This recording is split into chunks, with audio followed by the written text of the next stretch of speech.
오늘 주시는 하나님의 말씀은 사도행전 13장 1절에서 3절입니다. 다 같이 일어나셔서 한 목소리로 같이 읽겠습니다. 시작. 안디옥 교회에 선지자들과 교사들이 있으니 곧 바나바와 네기르라 하는 시몬과 구레네 사람 루기오와 분봉왕 헤롯의 젖동생 마나엔과 및 사울이라. 주를 섬겨 금식할 때 성령이 이르시되 내가 불러 시키는 일을 위하여 바나바와 사울을 따로 세우라 하시니 이에 금식하며 기도하고 두 사람에게 안수하여 보내니라. 아멘.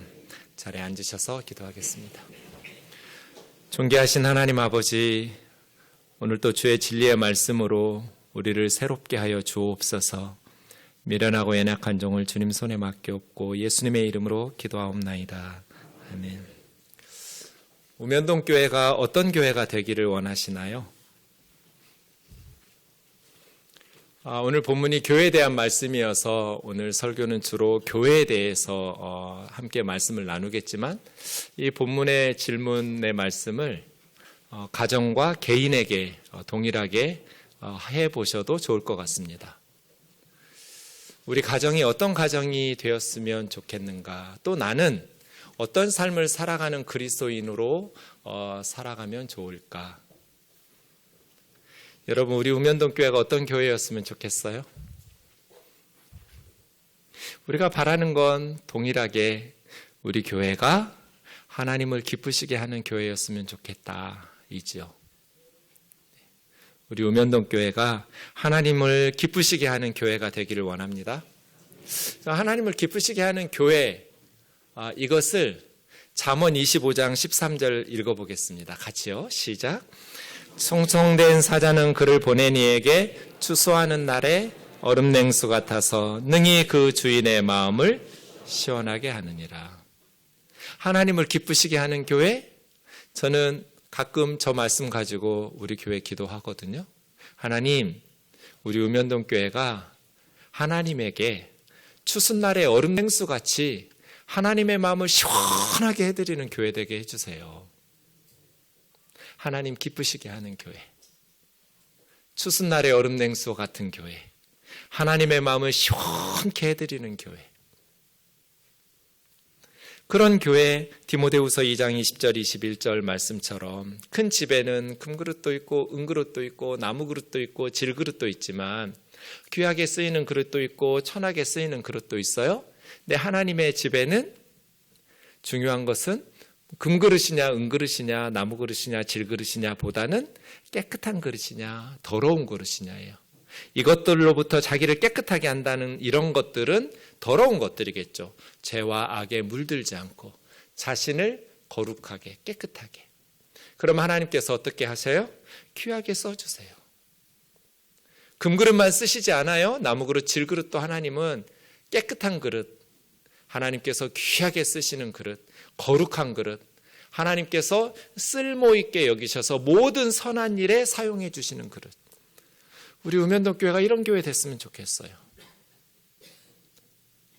하나님께서 귀하게 써주시는 교회. 교회뿐 아니라 우리 가정도 우리 개인의 삶도 그랬으면 좋겠어요. 하나님께서 내 삶을 하나님 기뻐하시는 일을 위해서 추수날의 얼음 냉수와 같이 하나님의 마음을 시원하게 해드리는데 귀하게 써주셨으면. 그래서 나중에 우리가 주님 앞에 섰을 때 고맙다.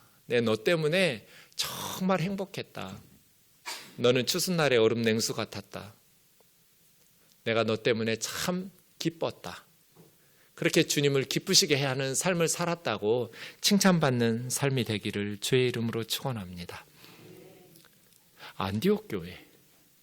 오늘 본문에서 우리가 함께 생각해 볼 안디옥 교회가 진짜 보석처럼 하나님 앞에 쓰임받은 교회예요. 안디옥 교회, 하나님의 마음을 시원하게 해드린. 요즘 젊은 사람들은 이런 때 사이다라는 표현 쓰더라고요. 정말 하나님에게 사이다 같은 교회, 시원하게 해드린 교회예요. 그래서 하나님께서 보석처럼 쓰신 교회예요. 우리가 만약에 안디옥 교회가 없었다면 어떻게 됐을까? 바울과 바나바가 선교사로 파송받지 못했다면 지금 기독교의 역사, 하나님의 나라의 역사는 다르게 기록되었을걸요. 안디옥 교회 때문에 복음이 온 이방 세계를 향해서 들불처럼 번져가기 시작했어요. 안디옥 교회, 하나님의 마음을 시원하게 해드린, 보석처럼 귀하게 쓰임받은 교회죠.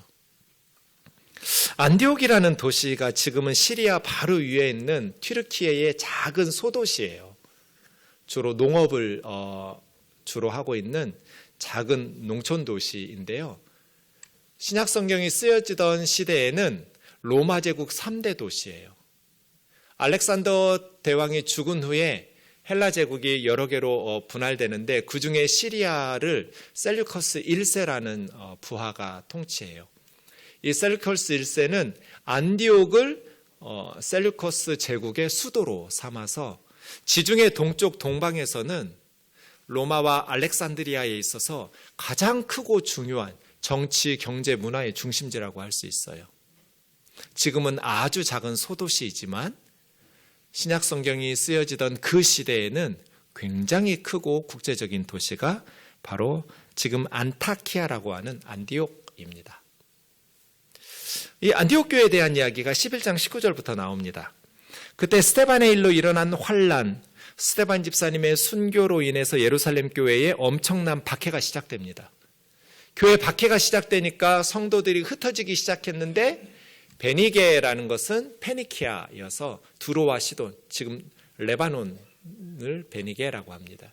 구브로는 지중해에 있는 섬 사이프러스라는 섬이고요. 그 다음 안디옥까지 이르렀는데 성도들이 박해를 피해서 흩어지면서 복음도 함께 전파되기 시작했는데 한계가 있었어요.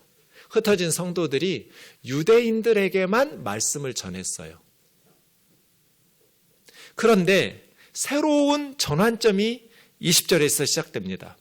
그 흩어졌던 성도들 중에 구브로라는 섬 출신들과 구레네라는 이 북아프리카, 지금 리비아에서도 트로폴리 그 지역을 구레네라고 합니다. 그 아프리카에서 온 몇 사람이에요. 성경에 이름도 기록하지 않았어요. 저는 이 사람들이 정말 궁금해요. 당연히 천국에 가면 주님에게 물어보려고 준비하고 있어요. 주님, 이 사도행전 11장 20절에 위대한 사람들이 누구냐고.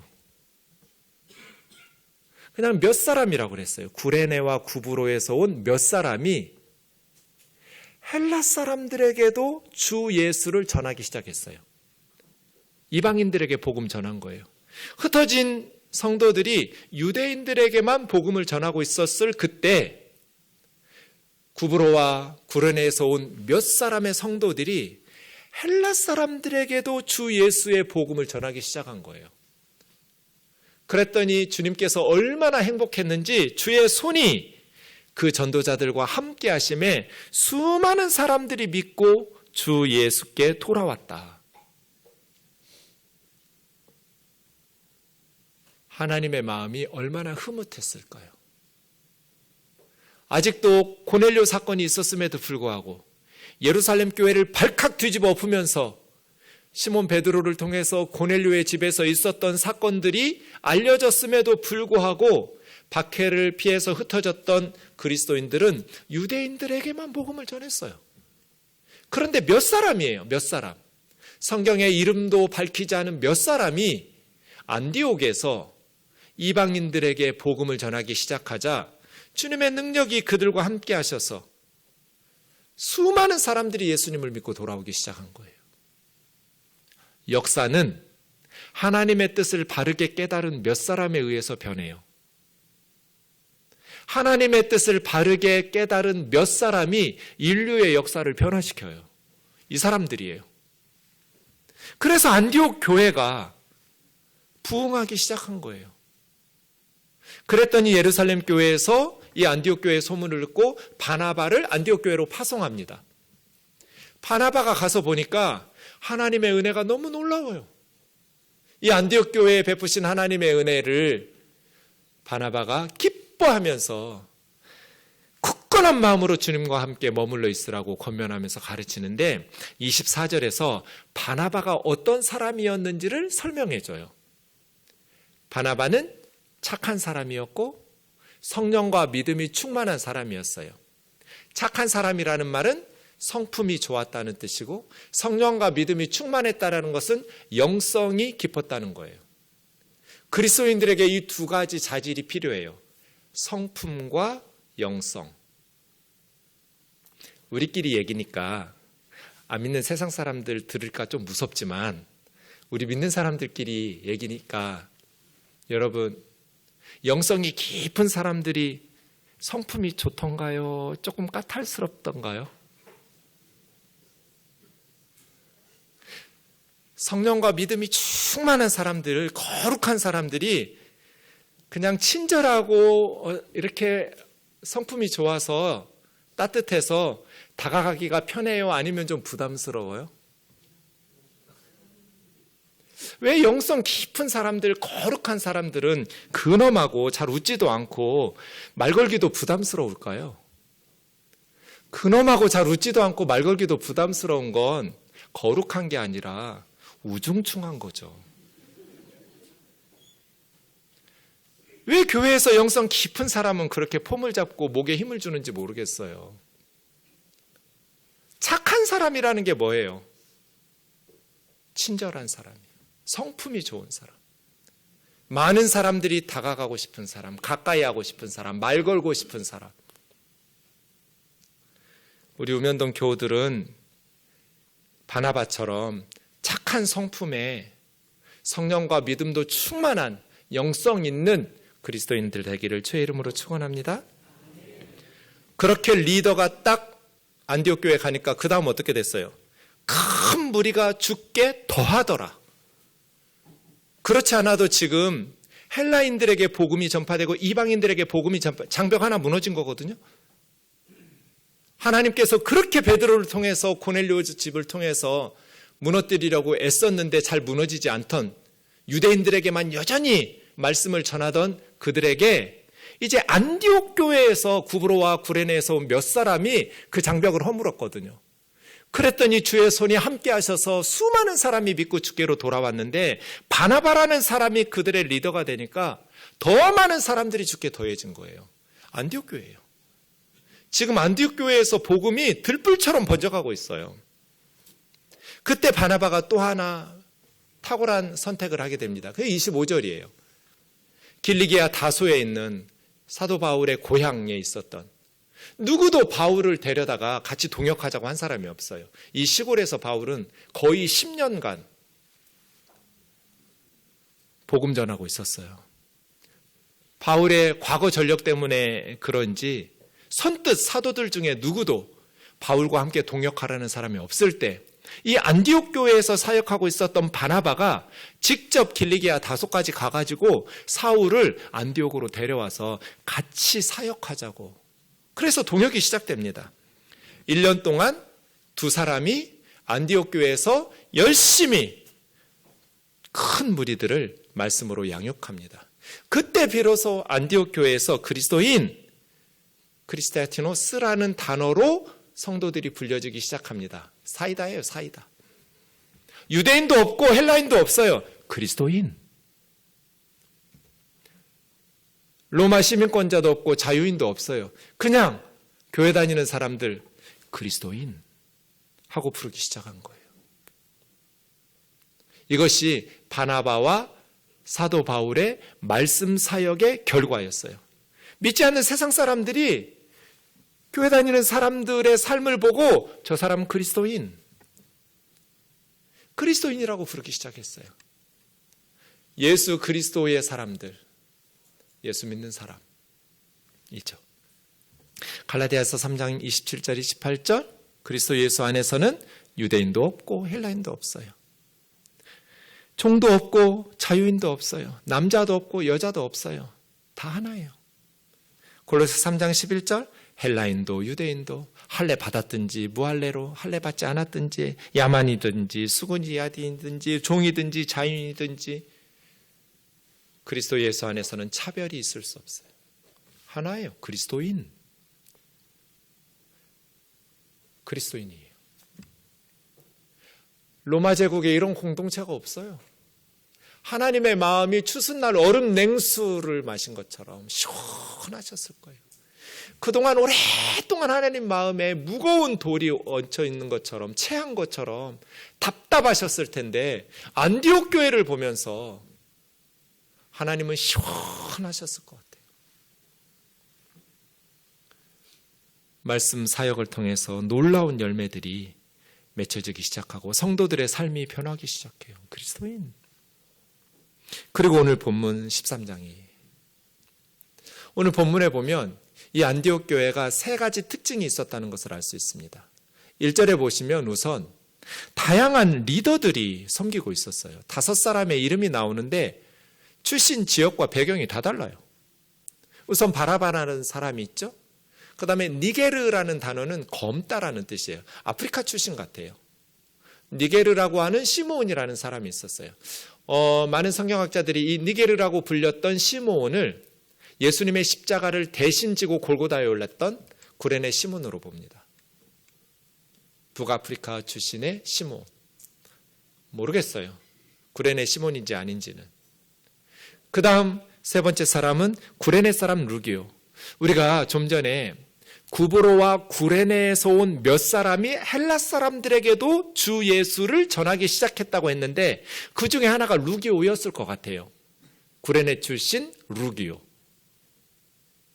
이 루기오라는 사람이 안디옥 교회의 사도가 누구인지 또 교사가 누구인지 정확한 직분 구분할 수는 없지만 지금 우리는 교회 리더로 루기오가 있었고요. 그 다음에 갈릴리의 분봉왕이었던 헤롯 안디바, 세례요한의 목을 친 사람이에요. 헤롯 안디바의 젖동생 마나엔이라는 사람이 있었어요. 젖동생이라는 말은 함께 자랐다는 뜻이에요.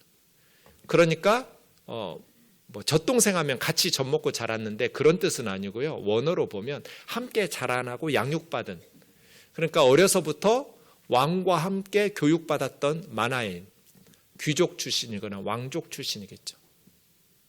그 다음 사울, 사도 바울. 출신 성분과 인종적 배경 다 달라요. 제각각이에요. 그런데 함께 안디옥 교회를 섬겼어요. 안디옥 교회는 다양한 리더들이 교회를 이끌었어요. 끼리끼리 그러지 않았어요. 그 다음 2절에 보면 주를 섬겨 금식할 때 성령님께서 새로운 사명을 주셨는데 이건 무슨 선교사로 파송하려고 이 교회가 금식한 게 아니에요. 그냥 평소에 성령님께서 금식하면서 기도하고 있는 그들에게 사명을 준 거예요. 여기서 주를 섬겼다라고 말하는 섬겼다라는 것을 넓게 보면 그냥 주님을 섬긴 모든 사역에 적용할 수 있고요. 좁혀서 보면 예배라고 말할 수 있어요. 그러니까 안디옥 교회 성도들은 주님께 예배하기 위해서 금식했어요.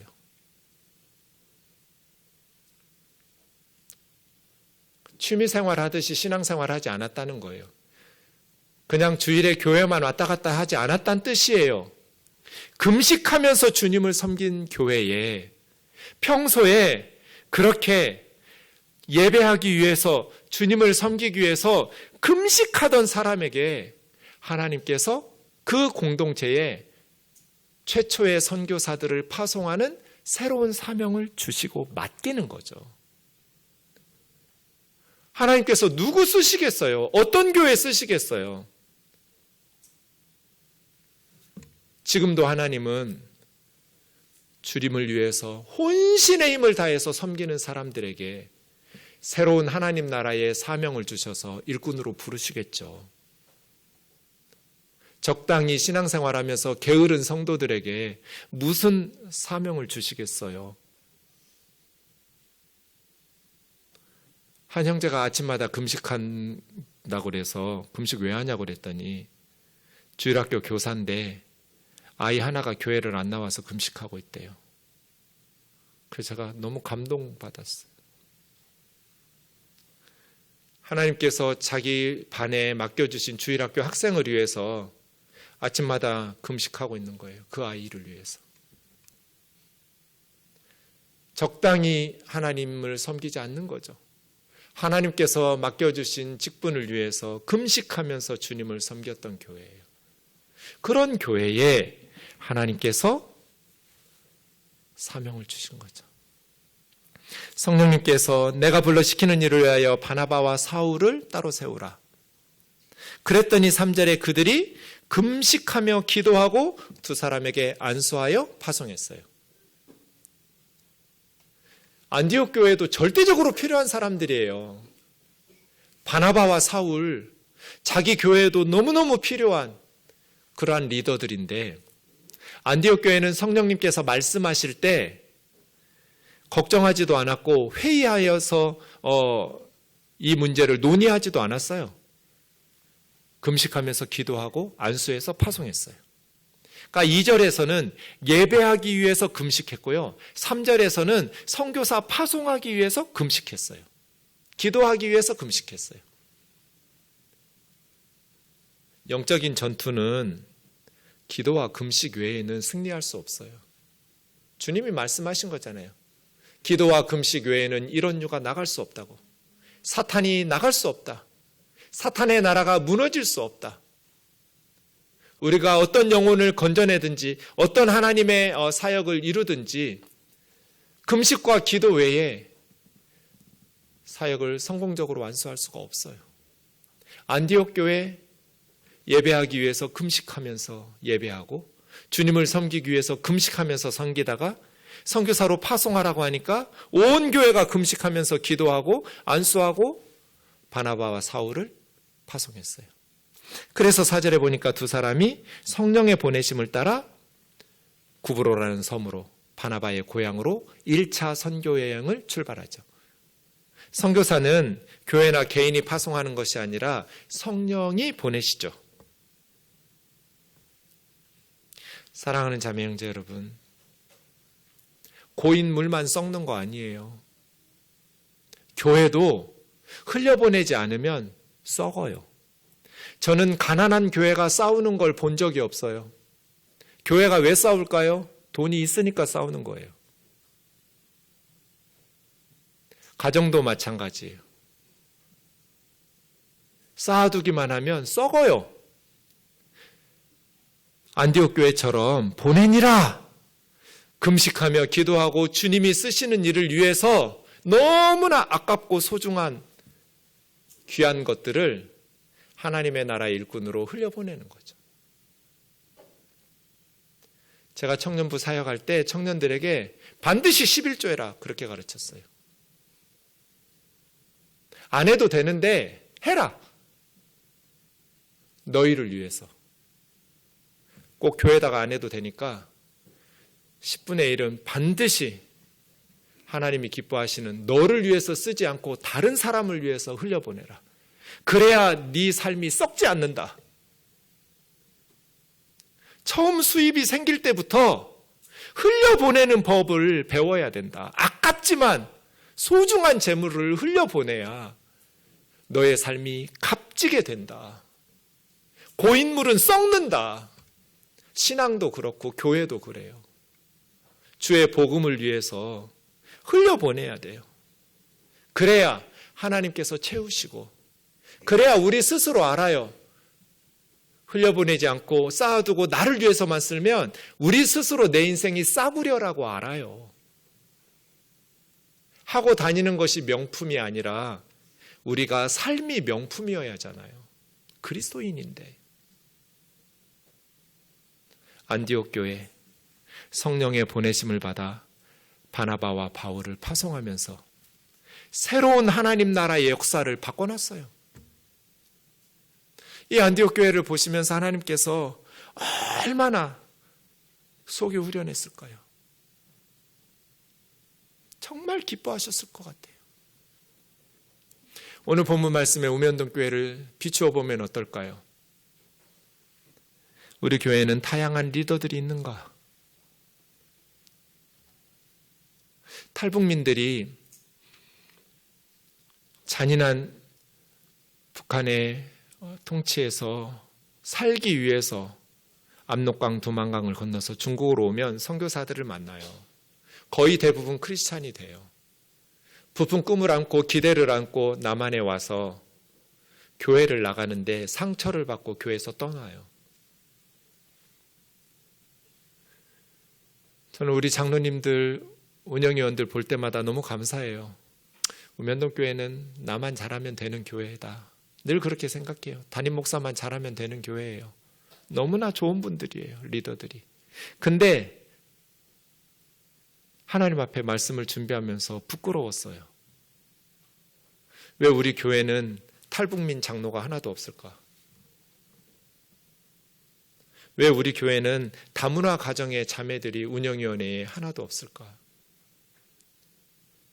수많은 사람들이 우리 곁에서 함께 다문화 가정들 또 탈북민들이 있는데 왜 우리 우면동교회 리더들은 우리들끼리만 있을까? 부끄러웠어요. 그리고 우리는 예배에 집중하기 위해서 하나님 앞에 더 온전한 예배를 드리기 위해서 금식하고 있는가? 우리 교우들은 예배를 위해서 금식하는 교우가 있을까? 금식하면서 예배를 준비하면서 사모하며 주일 예배를 위해서 기도하면서 하나님을 섬기는 성도들이 있을까? 맡겨주신 사명을 위해서 금식하면서 주를 섬기는 그러한 성도들이 있을까? 우리 우면동교회는 복음을 위해서 순종하면서 헌신하고 있는가? 바나바와 바울, 가장 탁월한 리더들을 하나님의 나라를 위해서, 선교를 위해서 파송하면서 후원하는 그러한 희생과 헌신을 감당하고 있는가?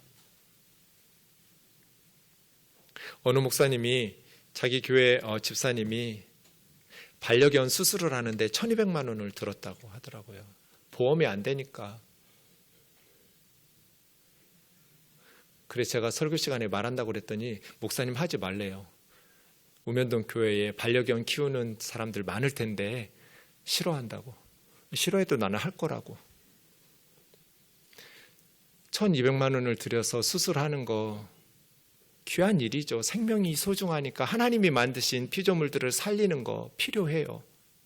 그런데 여러분, 우리가 죽어가는 영혼 살리기 위해서 1,200만 원 헌금해 봤어요?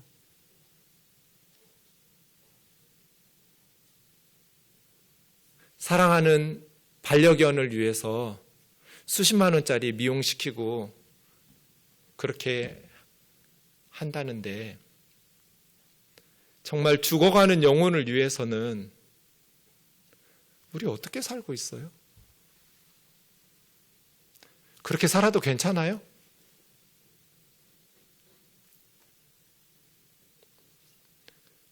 복음을 전해주지 않으면 들을 수 없고, 복음을 듣지 않으면 믿을 수 없고, 예수님을 믿지 않으면 지옥에 가는데,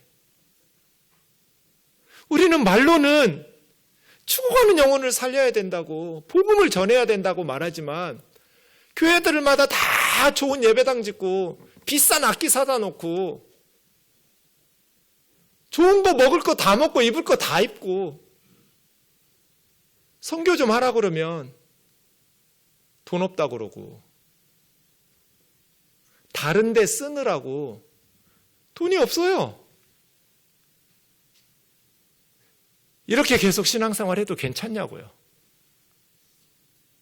영혼들은 지금 죽어가는데, 복음을 듣지 못하고 죽어가는데, 예수 믿는 천국 간다는 사람들이 많은 물질을 그 반려견들을 위해서는 쓰지만 써야죠. 그거 나쁘다는 거 아니에요. 그런데 죽어가는 영혼들은 어떻게 할 거냐는 거예요. 선교사님들은 어떻게 할 거냐는 거예요. 우면동교회 괜찮은가? 추수날의 얼음냉수와 같이 하나님의 마음을 시원케 해드리는 귀하게 쓰임받기를 사모하고 원하는 우리가 정말 그런 가정, 그러한 개인의 삶, 그러한 교회 공동체를 만들어가고 있는가? 하나님 앞에서 우리는 지금 어떻게 살아가고 있는가? 디모데전서 2장 4절 같이 읽겠습니다. 시작. 하나님은 모든 사람이 구원을 받으며 진리를 아는 데 이르기를 원하시느니라. 아멘이죠? 하나님은 모든 사람 구원받기를 원하세요. 진리를 아는 데 이르기를 원하세요. 그러면 우리 어떻게 해야겠어요? 하나님이 원하시는 이 일을 위해서 희생하고 헌신해야 하잖아요. 말로만 선교를 외치는 게 무슨 의미가 있어요? 물질이 가야 하고 기도가 가야 하고 몸이 가야 하죠. 저 요즘 교회당 바로 위에 있는 서초 빌리지 그 할머니들하고 금요일 오전마다 예배 드리고 있어요. 한 할머니가 목사님,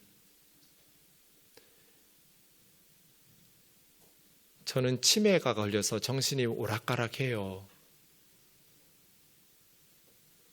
저는 이제 아무것도 할 수 없는데 왜 하나님이 안 데려가세요? 제 손을 잡고 물어요. 제가 권사님, 뭔가 사명이 남아있기 때문에 안 데려가시는 거죠. 권사님에게 주신 하나님의 사명이 다했으면 데려가시겠죠, 주님이. 치매 걸려서 정신이 오락가락 하셔도 권사님이 하셔야 될 사명이 남아있으니까 이곳에 있는 거죠. 제가 뭘 해요? 아무것도 할 수 없는데. 기도하실 수 있잖아요. 저 우리 우면동교회 식구들한테 말해요. 나는 돈이 없어도 목회할 수 있지만 기도가 없이는 목회 못한다고. 교우들이 기도 안 해주면 난 목회 못해요. 권사님 그 값진 걸 하실 수 있지 않냐고. 예배 때마다 얼마나 열심히 예배 드리시는지 몰라요. 사명을 발견하고 나니까 내가 왜 살아 있어야 되는지를 아니까 달라지잖아요. 하나님은 모든 사람이 구원받는 거 원하신다. 진리를 아는 데 이르기를 원하신다. 그럼 우리가 하나님께서 원하시는 것을 이루어드리기 위해서 헌신해야죠. 전 새벽기도 마치고 교우들 픽업한 후에 수영해요, 아침마다. 요즘 수영장에 주차해놓고 이 책을 한 챕터씩 읽어요. 구약에 나타난 하나님의 고통이란 책이에요. 날마다 울어요, 주차장에서. 그래서 수영하러 가면 수영하는 분들이 목사님 눈이 왜 그러냐고 그래요. 퉁퉁 부어가지고.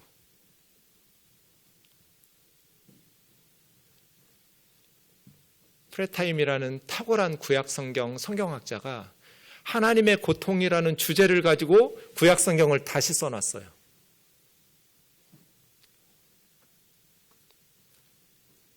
하나님의 사랑이 얼마나 감격적인지 하나님의 마음이 느껴져서 성경 구절 하나하나를 다시 재해석해놨어요. 거룩하신 하나님은 인간이 저지른 죄와 악으로 인해서 슬퍼하신다. 무정하신 분이 아니다.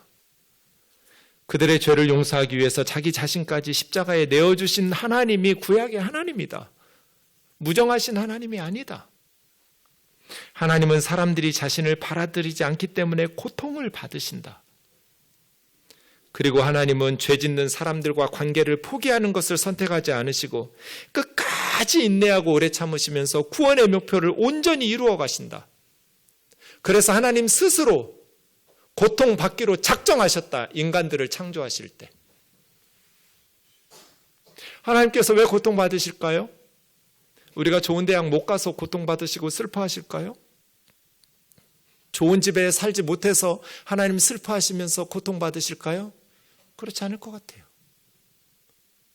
하나님은 왜 슬퍼하시고 고통을 받으실까? 지금도 우리 하나님은 죽어가는 영혼들 때문에 하나님을 자신들의 하나님으로 받아들이지 않는 세상 사람들 때문에 고통받으시는 분 아닌가요? 그러면 우리는 어떻게 살아야 할 것인가? 안디옥 교회처럼 하나님 앞에서 귀하게 쓰임받을 수 있는 우면동 교회가 되기를 원하고 저와 여러분의 가정과 저와 여러분의 삶이 되기를 주의 이름으로 축원합니다.